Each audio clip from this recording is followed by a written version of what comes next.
hitz egitekoa eman izan da. Eta gainontzeko lagun, adiskide eta bestelako partaide guztiekin agur.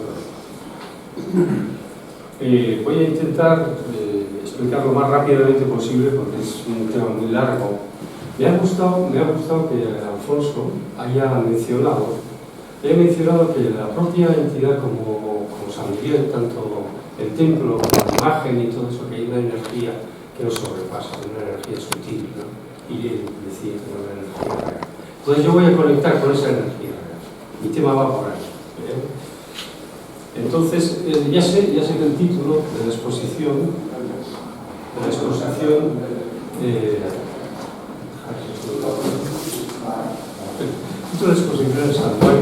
el Santuario de San Miguel de Aladar desde una perspectiva, desde la radiestesia. La radiestesia, ¿qué es? Ya os explicaré. Ahora sé que es un título sorprendente.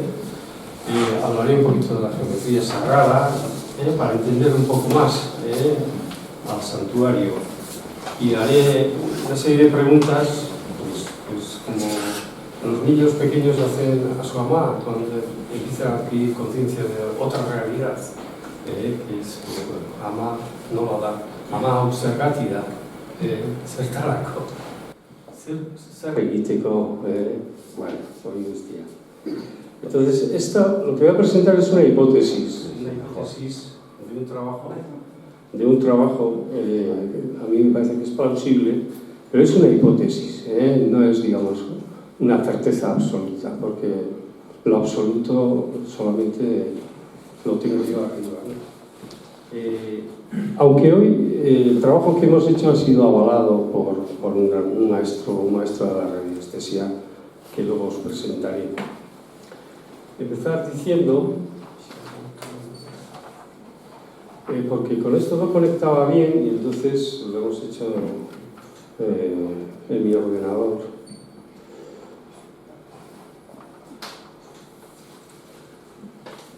Bueno, como introducción, decir que San Miguel es la montaña sagrada y simbólica de la vieja Baskonia y de Navarra y su historia en particular, donde se aunan, aparte de la historia, el arte, las leyendas, ritos, tradición, la fe, por supuesto una naturaleza bellísima, hasta con niebla parecía bonito cuando hemos venido. La Sierra de Aladar y San Miguel en particular es un ónfalos como un Delfos, como el ombligo de una tradición, de una cultura y de una fe. Lo mismo que en Delfos, aquí en San Miguel, hay también un axis mundi, un eje que une el cielo y la tierra. Cuanto mejor que en el Mons Excelsis, el Mons Excelsis que decía San Miguel in Excelsis, arriba en el monte, por la cercanía con el cielo, evidentemente. Igual discreparás un poquito mi desarrollo, pero bueno. El centro cosmológico, el centro espiritual, es no solamente del sitio, sino también de una geografía sagrada, y es el guardián y el protector de todo su entorno, de todo eso, el témenos que ha dicho antes el arqueólogo, más allá del témenos. Un santuario se entiende también como un lugar de paz, y San Miguel también, con meditación y espiritualidad. Es un ascender a la montaña, poco a poco, volver al origen y al centro de uno mismo también. Entonces aquí se aunan la espiritualidad y para mí la belleza. Y Platón nos decía que lo bello es aquello que nos eleva el espíritu. Voy a saltar un poquito por tiempo.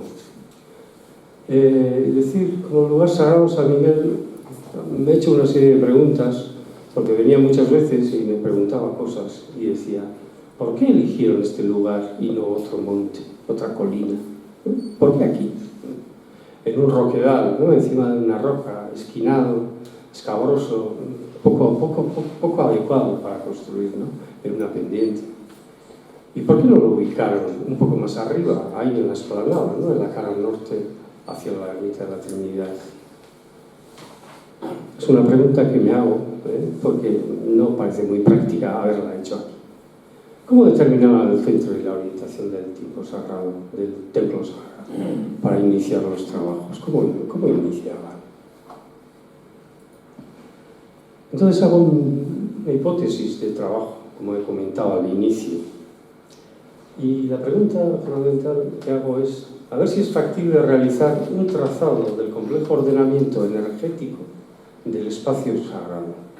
¿Un espacio sagrado tiene un ordenamiento energético?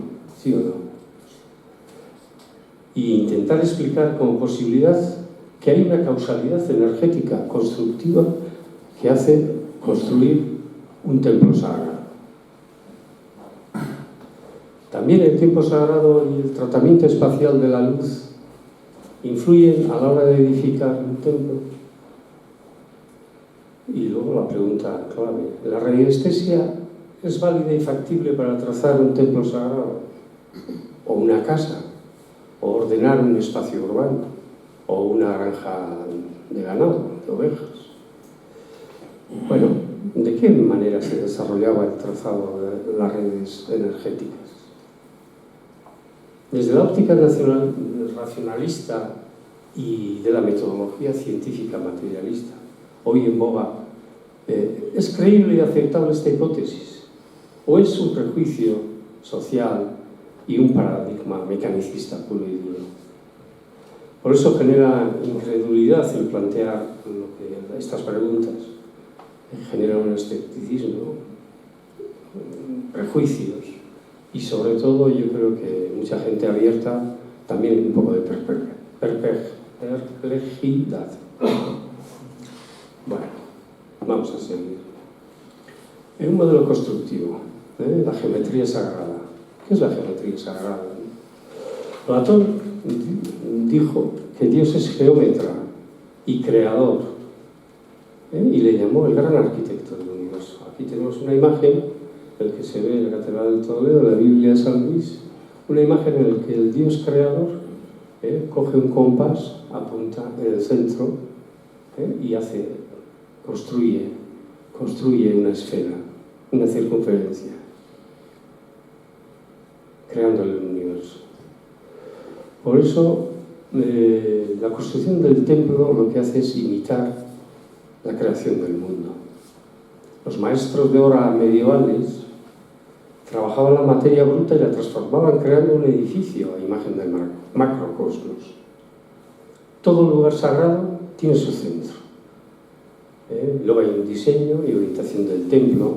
El arqueólogo ha referido algunas cosas interesantes en este sentido. Normalmente es canónico dentro de la cultura cristiana de construir los edificios este-oeste. Entonces nos queda buscar el centro energético y trazar un círculo y determinar una cruz en las 4 direcciones cardinales. Es lo que siempre se ha llamado la cuadratura del círculo. Es un desarrollo constructivo. Y luego, pues la luz sacra, la luz sagrada que decía, trazar la línea equinoccial y el tratamiento de la luz solsticial para iniciar el esto, a la salida del sol y a la puesta del sol, en un tiempo solar, en los solsticios, por ejemplo, donde se marcan los ortos y los ocasos, la salida y la puesta del sol. Bueno, estos son ejemplos. ¿Qué es un gnomon? El gnomon es un báculo, un poste, una maquilla que se pone y hace una sombra, dependiendo del recorrido del sol. Entonces, es un reloj solar. Pero los maestros de la antigüedad, en la figura derecha, aquí, el cuadrado en rojo, el rectángulo. Entonces, aquí tenemos el trazado desde un centro. Desde un centro tenemos un trazado, una circunferencia. Entonces, tenemos la orientación este-oeste y norte-sur. Ya hemos marcado las 4 direcciones. Entonces, hay que esperar a la luz del solsticio de verano y el recorrido que hace hasta el ocaso. Entonces, proyecta, atravesando el centro,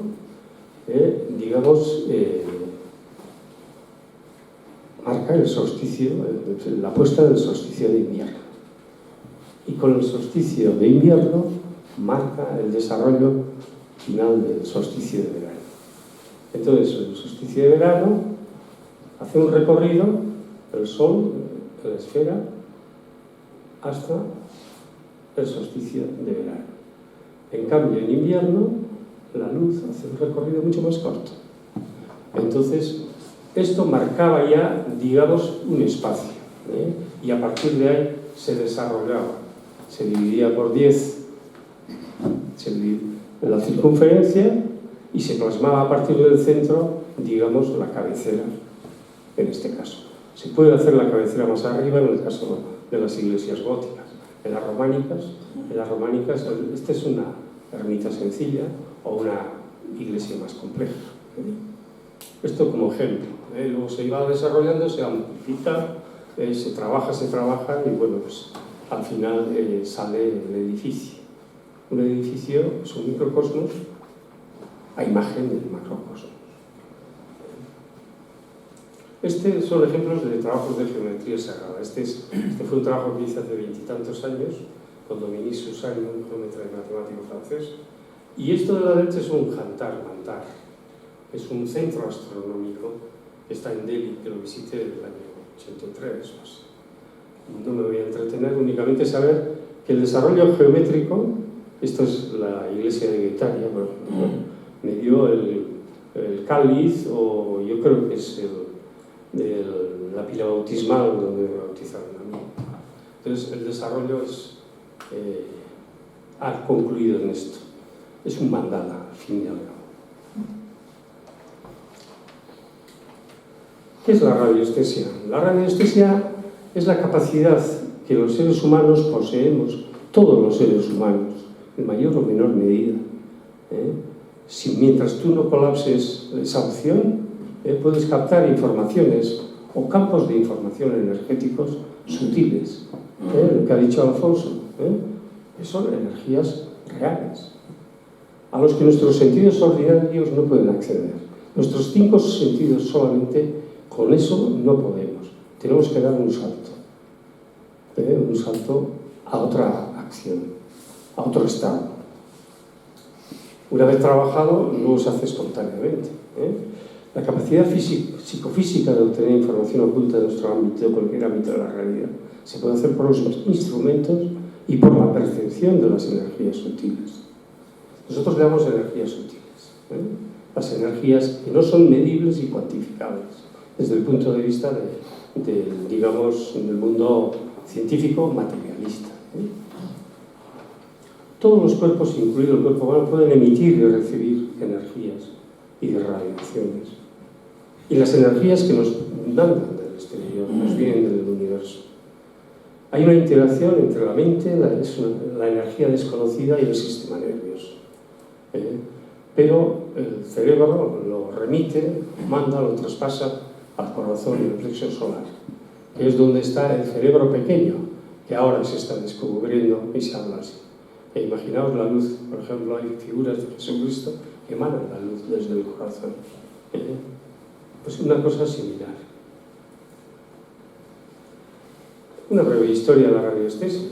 Parece que se le ha llamado rhabdomancia, Faoris, ya habéis visto alguno de vosotros trabajarlo.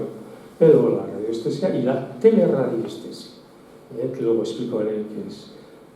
Todo este mundo ahora se está integrando bajo el nombre de la geobiología. Decir que numerosas culturas de la antigüedad ya conocían la radiestesia. Desde el neolítico se ven los alineamientos de Karnak o Stonehenge o el complejo dolménico que tenemos en Aralar, que debe haber más de 72 complejos dolménicos en mejores condiciones o peores, registradas, 72. Entonces, la Biblia ya hacía referencias de judíos que practicaban este arte. El Templo de Salomón es un ejemplo de ello. El modelo constructivo del Templo de Salomón es verdaderamente geometría sagrada. Por eso la fuerza que tiene el Templo de Salomón. Tú vas allí, yo estaba en el mundo de las lamentaciones, nada de esto, y no me extraña nada que haya guerras entre gente que lo quiera poseer. y así seguirá hasta el fin del mundo. Decir que la Edad Media fundamentalmente la practicaban en los monasterios, lo practicaban hasta obispos, lo practicaban hasta sacerdotes, y así se ha conservado en mayor o menor medida. El Renacimiento ya adquiere carta de naturaleza y un reconocimiento. Basilio Valentín, que era un monje benedictino, escribió el Nuevo Testamento, donde ya hace referencia a estas energías. Nos vamos al tránsito del siglo XIX al XX, en que la radiestesia ya sale de la marginación y es objeto de estudio ya desde la física, desde el mundo de la ciencia, digamos, imperante en aquella época. El abate Mermet era un gran investigador y fue el que lo desarrolló bastante. Aquí lo tenemos, el simpático este que está con el péndulo. Pero al final del siglo la palabra radiestesia ya fue propuesta por otro sacerdote, Alexis Bouilly, que bueno, que hasta le dio la Legión de Honor porque por radiestesia no sé qué cosas hizo que bueno, en la Primera Guerra Mundial, no sé la causa. Pero decir que esto no se limita solo al mundo de los zaorís y de los sacerdotes, evidentemente que sí, pero siempre ha habido médicos, incluso ha habido imposiciones de mano que hacían médicos a comienzos del siglo XX en Francia, y escribieron un libro, y yo tengo ese libro por ahí. Luego los físicos teóricos cada vez están más cerca de todos estos planteamientos. Los arquitectos no digamos, el construir por puro crematismo o construir porque sean viviendas habitables, bien orientadas, quiero decir, para el bienestar humano, ¿no? Y luego los ingenieros y biólogos, y todo este mundo ya está en marcha. Se olvidó un poco el oscurantismo del que estaba, digamos, contagiado, desde el mundo, digamos, racionalista, puramente racionalista. ¿Qué tipos de energías detectamos y qué herramientas disponemos, ¿no? Las energías detectadas fundamentalmente son corrientes de agua, fallas telúricas. Una falla telúrica es como si fuera una fisura de la estructura geológica de la Tierra y que aflora, como si fuera un continuo. Luego tenemos las redes telúricas, las redes superficiales de la Tierra, y que nosotros vamos a estudiar solamente una, que es la red de Curry, porque la otra es mucho más común. Y luego hay salidas como chimeneas de energía que abocan como un volcán, pero pequeñito, pues bocas de energía. Bocas de energía que nosotros llamamos vórtex o vórtices, porque ascienden, y son de distinto calibre. Cuando hay un cruce de todo este tipo de energías, se aunan y se mezclan y bueno, se cruzan en un punto, si hay un vórtice y tal, hay un incremento de energía, es ascensional, sube.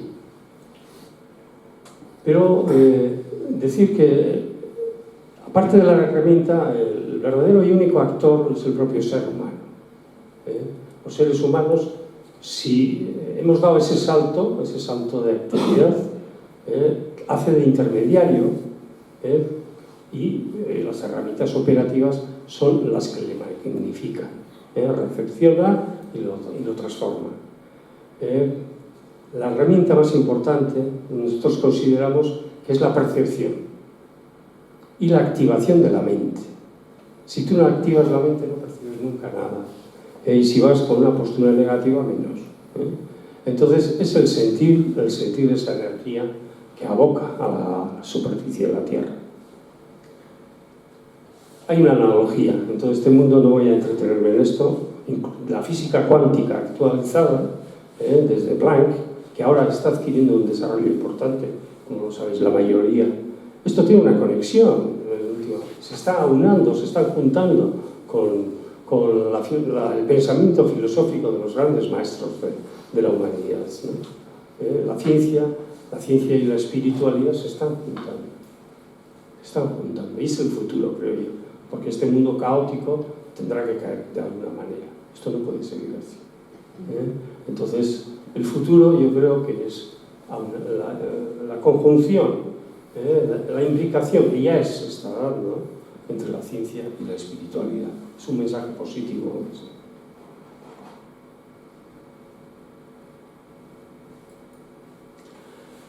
¿Qué aplicaciones tiene la radiestesia? Claro, el sabiduría antiguo era para buscar el agua, como hemos visto, el señor sencillo, humilde, radiestesista, pero era la búsqueda de agua en los secangos, en las tierras, para que cuando había sequías horrendas y tal, se recurría a este señor y este señor decía, está a 20 metros el agua aquí. Y efectivamente, clac, caía justo. Entonces la radiestesia es variada y heterogénea en sus búsquedas. Por ejemplo, corrientes de agua, que hemos dicho, también metales en minería. En la Edad Media se utilizaba, en siglos posteriores, para buscar metales que les interesa.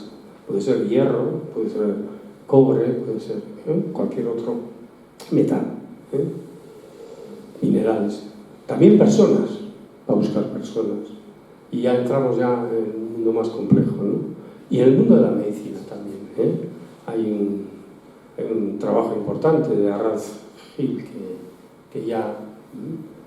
Entonces lo que pasa es que nosotros, en mi época profesional, yo no me atrevía a utilizarlo delante de pacientes, porque me hubieran quitado el colegio de médicos, nos hubiera llamado al orden, ¿no?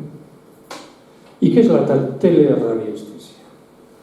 Tele a distancia, igual que televisión, pues es la variante de la acción radiestésica, es una variante y que se efectúa a lo lejos, desde la lejanía. Pero no hay contacto visual con el objeto, por ello, ni físico ni visual, con el lugar que es objeto de estudio.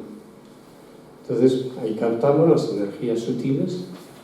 En general, nos llamamos energías sutiles, es un eufemismo que hemos utilizado. Alfonso lo llamaba energía real. Es que es real, para mí y para muchos.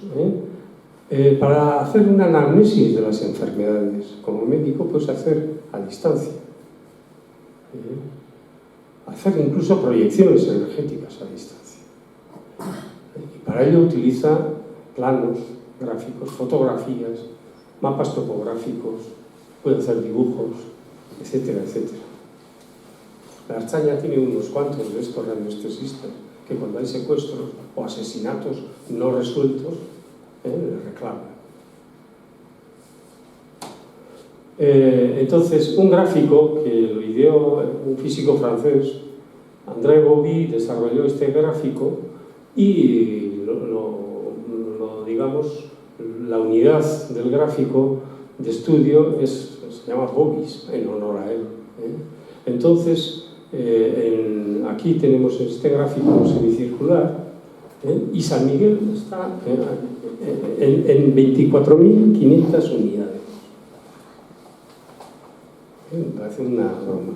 Nosotros vivimos en un rango mucho más pequeño, vivimos el bienestar nuestro, la calidad biótica nuestra, como personas energéticas, vivimos entre el 6,5 y 8.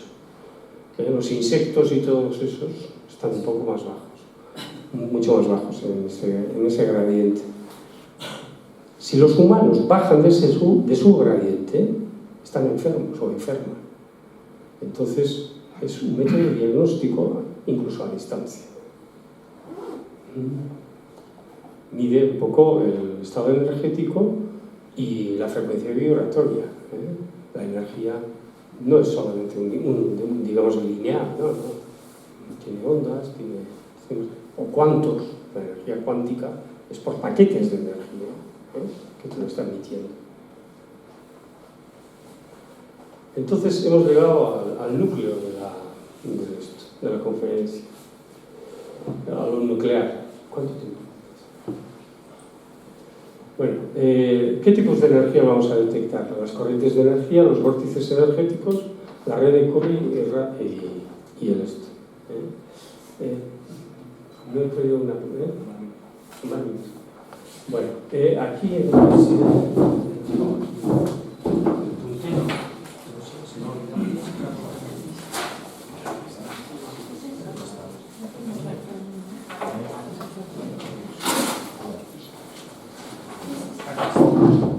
entonces,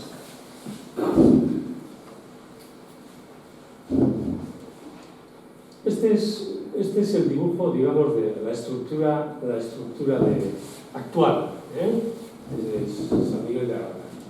Entonces, corrientes de agua. Vemos una corriente de agua que va en la zona del cementerio. Otra energía que sube por arriba hasta el presbiterio, hasta el altar mayor, donde se suele sentar normalmente el capellán, donde está el frontal de los esmaltes.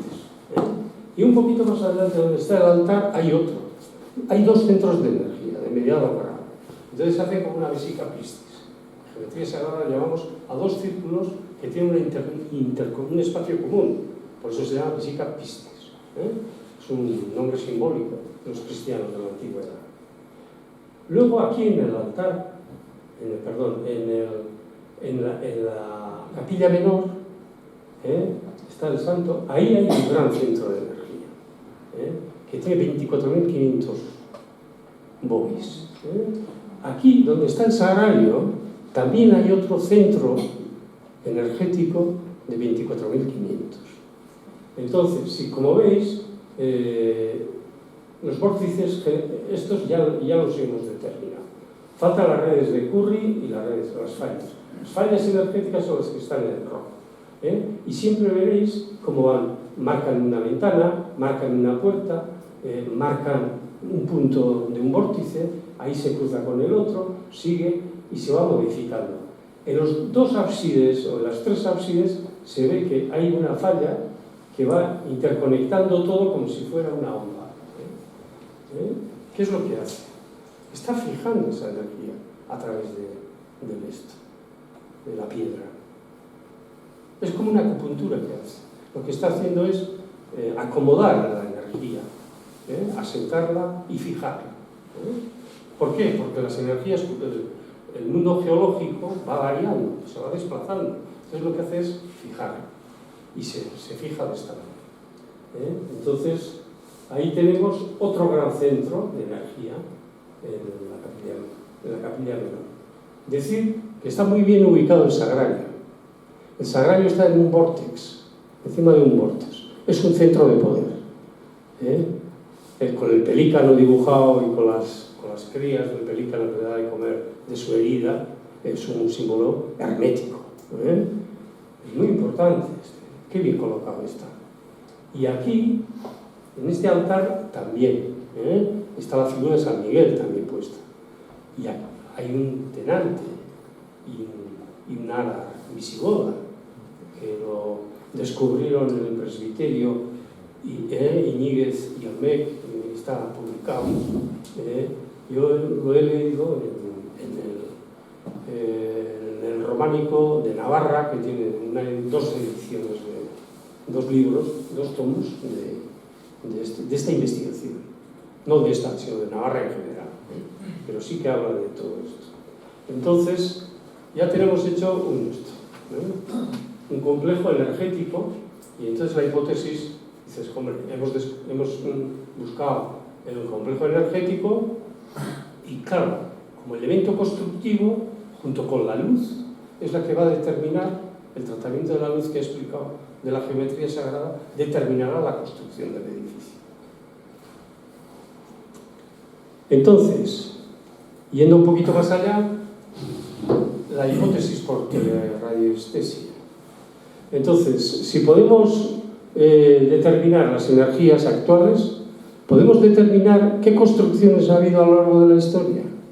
Entonces tenemos que hay una leyenda que dice que el santuario de San Miguel se construyó encima de un dolmen.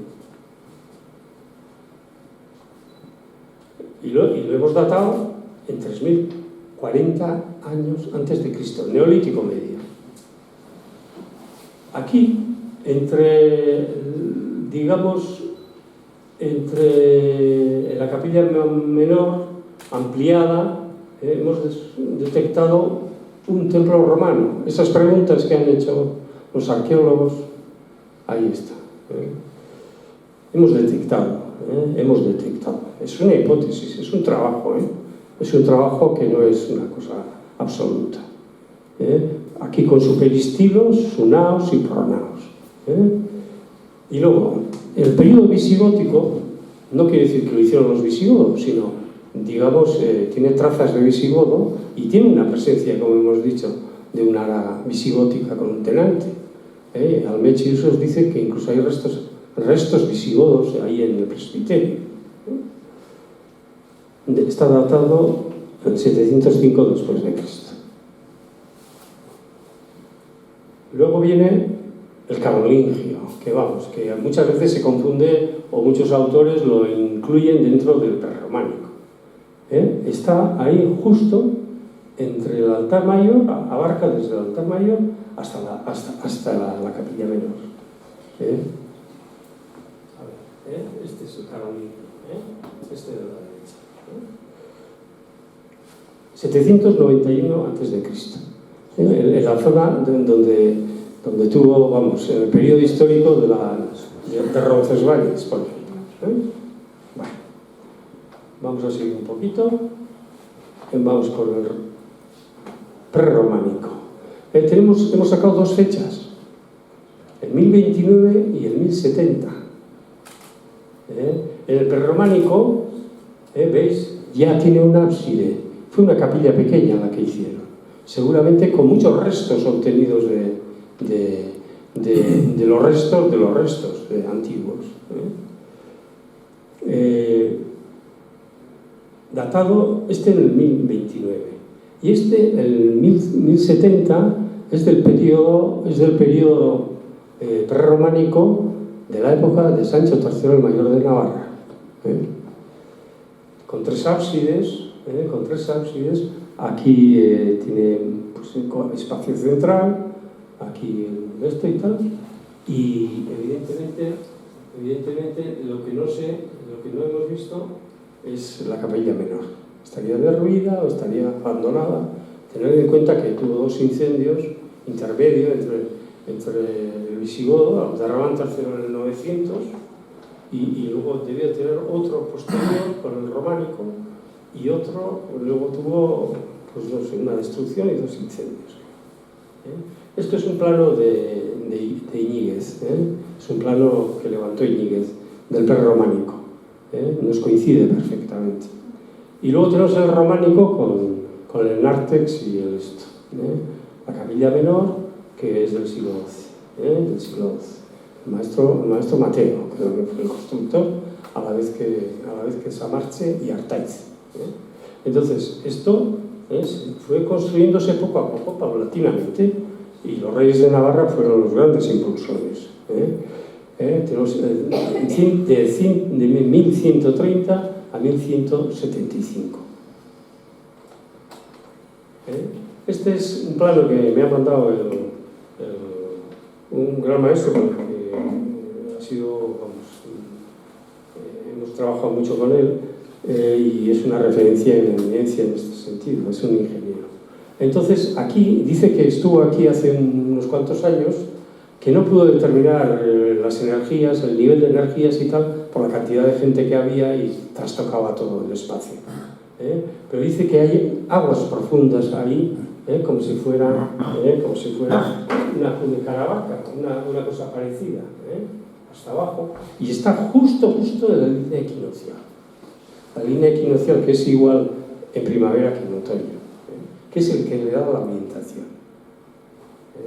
No hemos hecho el cálculo todavía de la equinoccial, a ver cuántos grados varía, porque muchas veces la fundación iba de acuerdo a las fechas de celebración al santo, a la dedicación religiosa, o a Santa María o a San Miguel en este caso.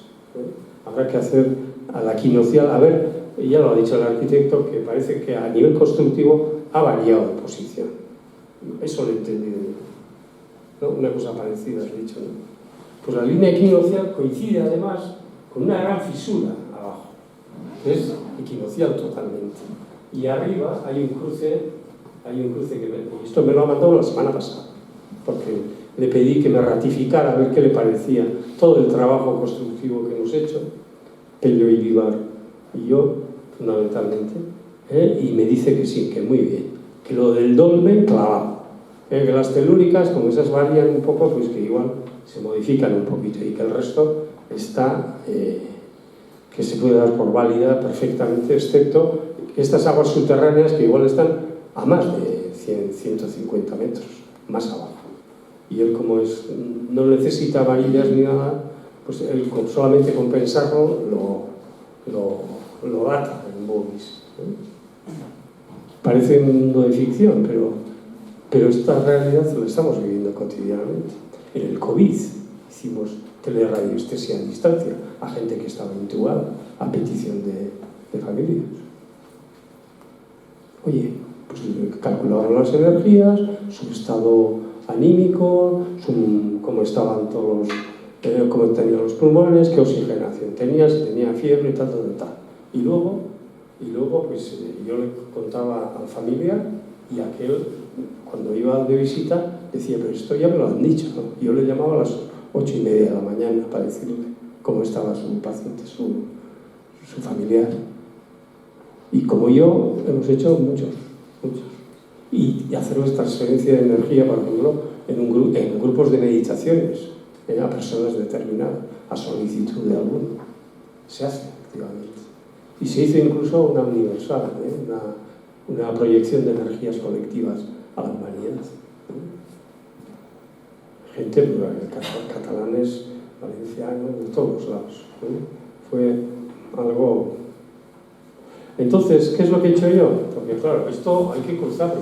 Entonces he hecho un cronograma en el que desarrollo desde el neolítico hasta el románico, los periodos históricos, qué construcciones, qué estructuras constructivas se han desarrollado en cada periodo y dónde están ubicados, a nuestro modo de entender, eso que os he puesto, y más o menos en el periodo histórico que corresponde.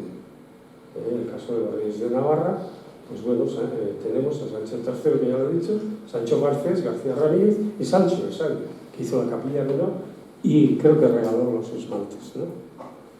Creo. Y luego, pues bueno, el hecho constructivo, que es lo que ha aportado cronológicamente a lo largo de los años de los periodos históricos. Y luego, ¿qué vinculación tenía?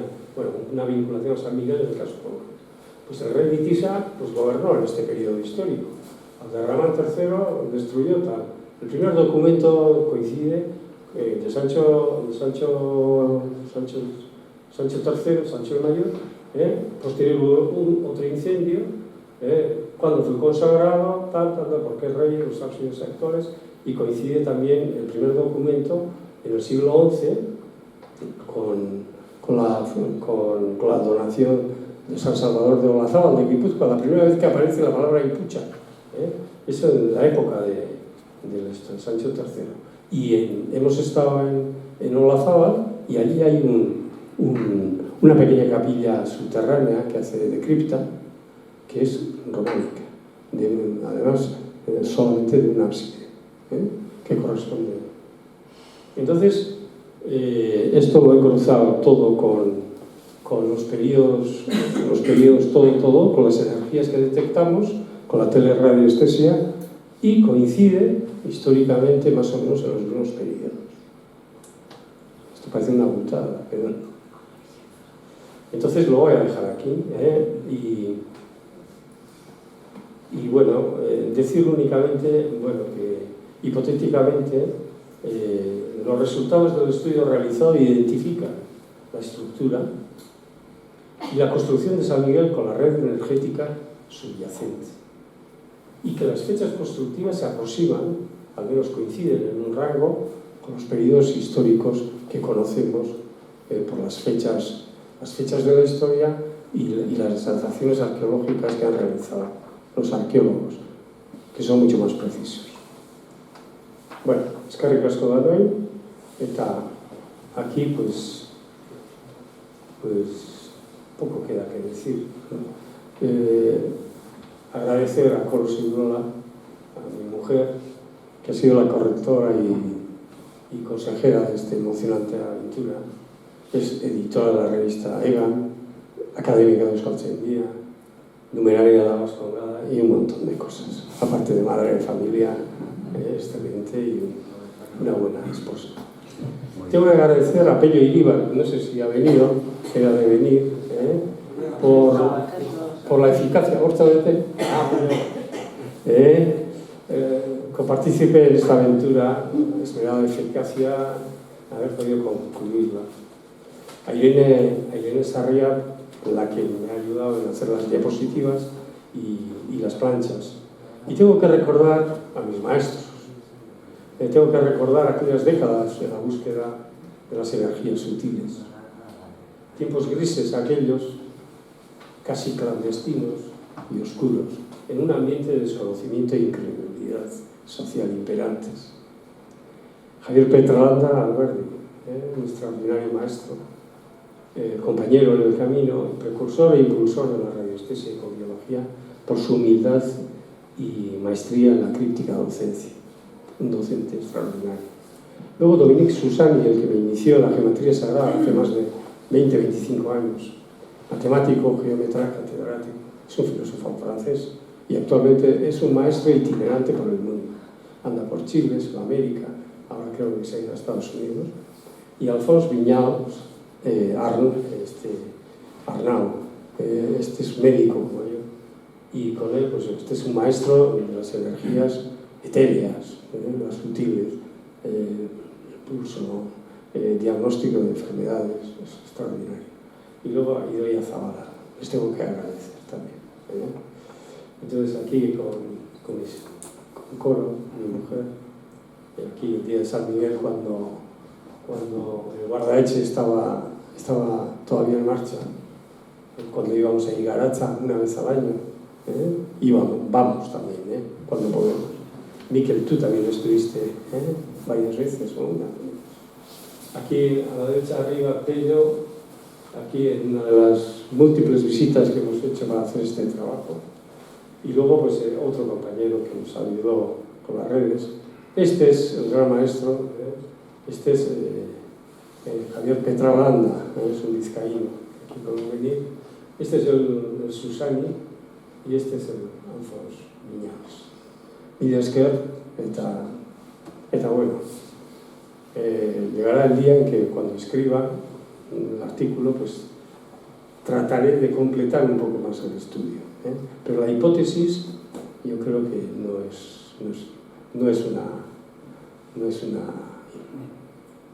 ha surgido de la imaginación. Es una cosa trabajada, datada y esmeradamente elaborada. Bueno, es que ahora